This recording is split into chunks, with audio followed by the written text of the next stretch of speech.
Previously on Balls. Right, time to get into the flush out. David Campese. What do you think David thinks about tattoos?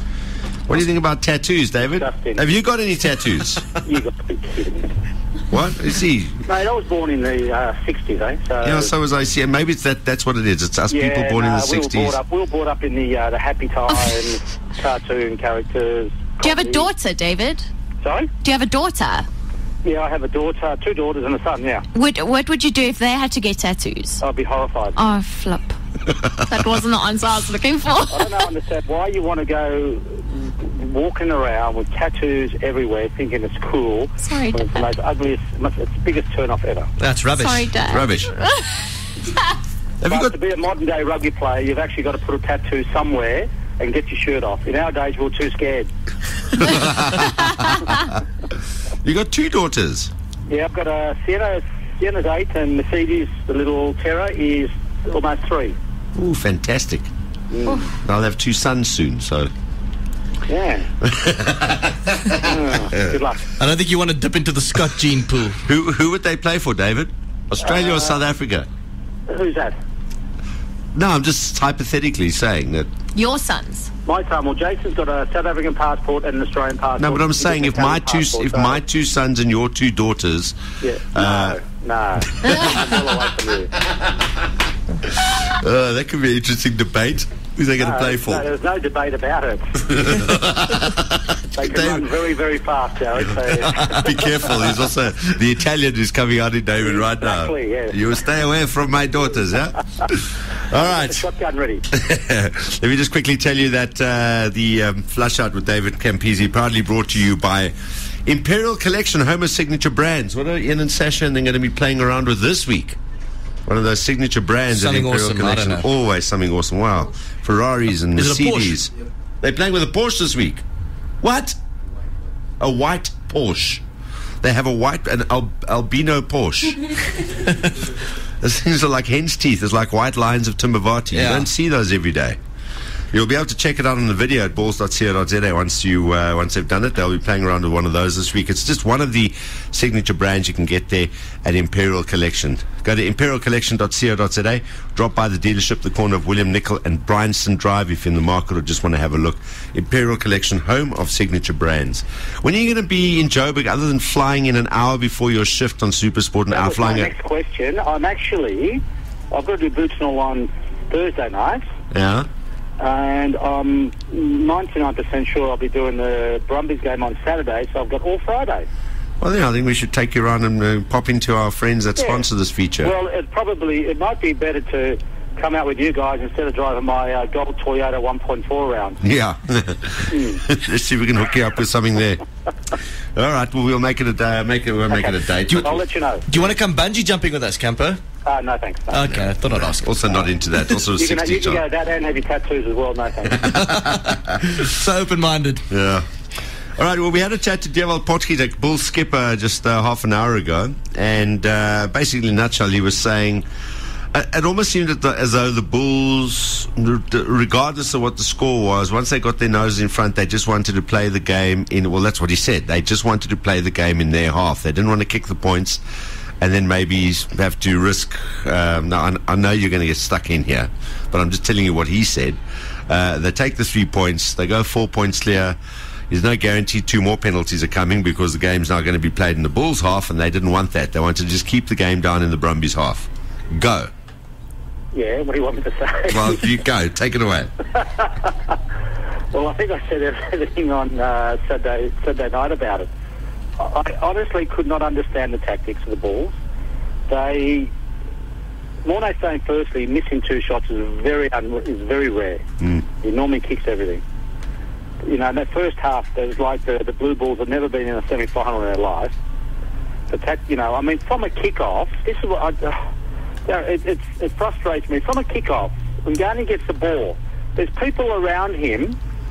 Instead of saying, come in, watch it, step in, you're about to step in. There's no communication at all. And when he goes in the touch, it's like looking at everyone like, oh, have I done something wrong? It's a semi-final. Every kick-off, they did exactly the same, but there was no exit strategy to get out of there. You know, I mean, look, it was very frustrating watching. And really, the Blue Bulls lost the game. You know, as you said, what the thing is, they replaced 2 players in the second half, the flank and Chili Boy. As soon as they go off, the line-out is destroyed. They have line-out after line-out, and they can't catch a ball. There's no, they just panic. They get there. You've got to say, you've got 5 minutes to go. Let's stay here and just take it easy, get in a position, get another penalty, right, have a scrum. But the thing was, I don't know if you saw the game, you know, we spoke about the scrums, where Ben Alexander was legally scrumming in front of Joubert, in front of him, because you've got to bind. He had his arm on the other guy's shoulder, push him. It was very, very frustrating watching. And obviously towards the end of the game, the Brumbies had a move. It was a planned move, went down the line, ran a couple of forwards, back inside, score under the post, game finished. Well, that's what Jake White will bring you. He's an intelligent coach. Yeah, no, look, I think it's, you know, I'll just say something here. I've never, ever said that Jake White was a bad coach. I never said you ever said that. No, on Twitter they give me hell because I just said, you know, why is it the Jake White Brumbies and it's the Reds, the Stormers, the Bulls and all that? You know, it's not about the coach, it's about the team. You know, and I cop it. I said, look, you know, I've never said it. Jake White is very good. But in Australia, we don't like that style of rugby. That's all I try and say. But over here, he spent how many years at the Blue Bulls? A couple of years. So he knew exactly what they were going to do, exactly how to play. And then towards the end, there was just mindless, I don't understand. You know, you're about to play for a semi-final, for a final berth. You wasted the whole year.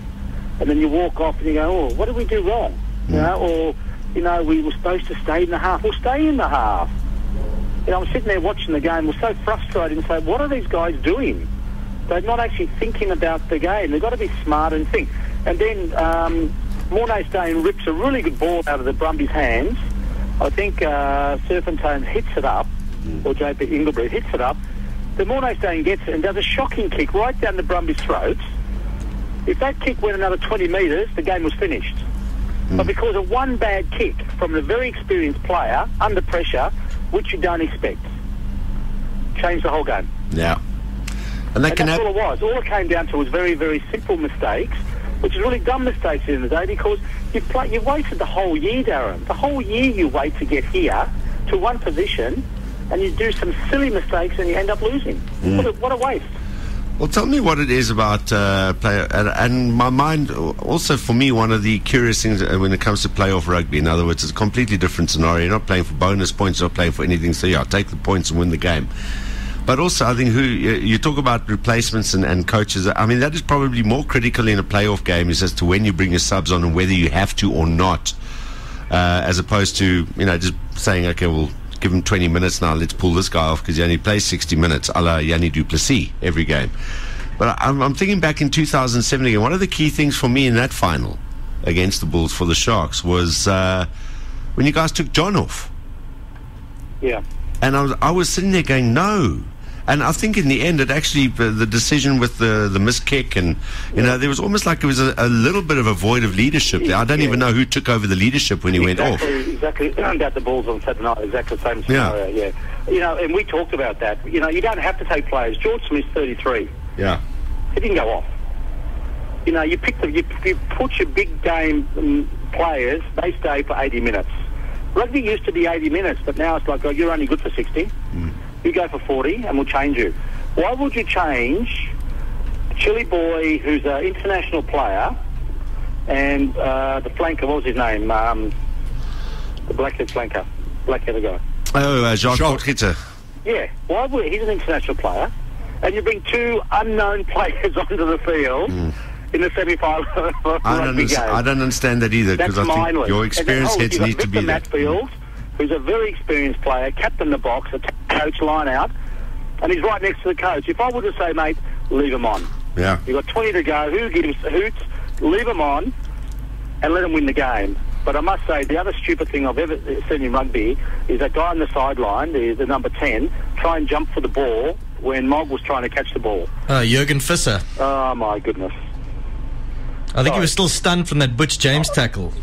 He probably is. But it just shows you, that's just senseless. That is just, you know, I mean, it's just very frustrating. You know, this is a professional. These guys are professional. we've got to remember that. They train every day of their lives. So I just don't understand why they can't go out there and just do the basic skills, play as a team. But, you know, the Bulls looked like there was no captain. You know, I mean, the guy, you know, he did okay, but there was no talking to the referee. Alexander the whole night was illegally scrumming.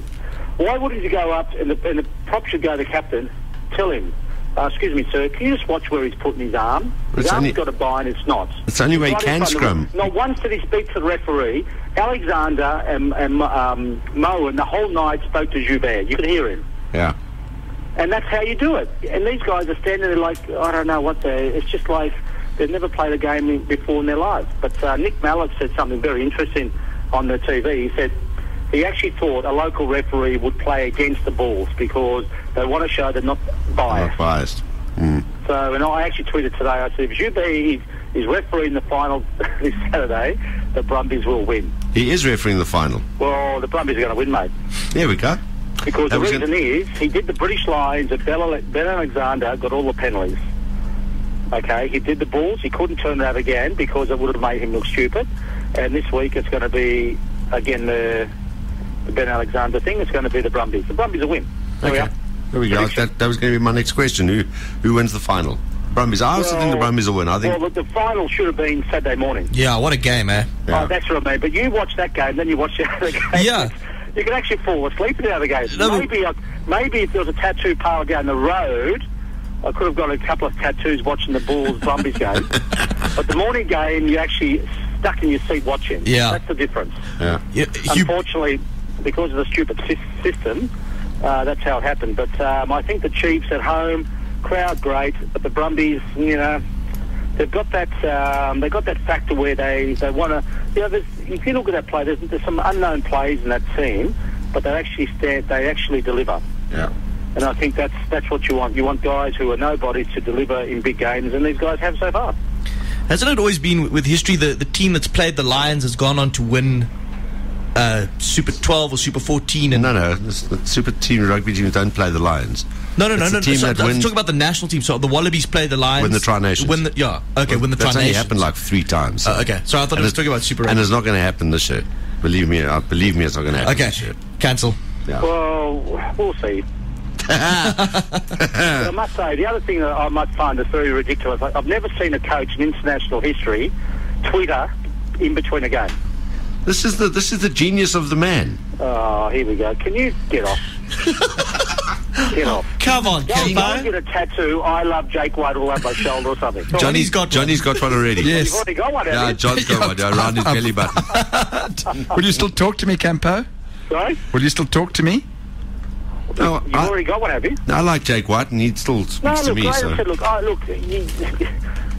we all have fun, you know, and because last week some guy, I said about Jake, about the press, he said, oh, you know, show some respect, you know, he's won the World Cup. I said, excuse me, I won the World Cup in 91. Yeah. Oh, yes, sorry about that. So people forget very quickly. No, but I've never said Jake White's a bad coach. I mean, it's, you know, he's done very well with what he's had.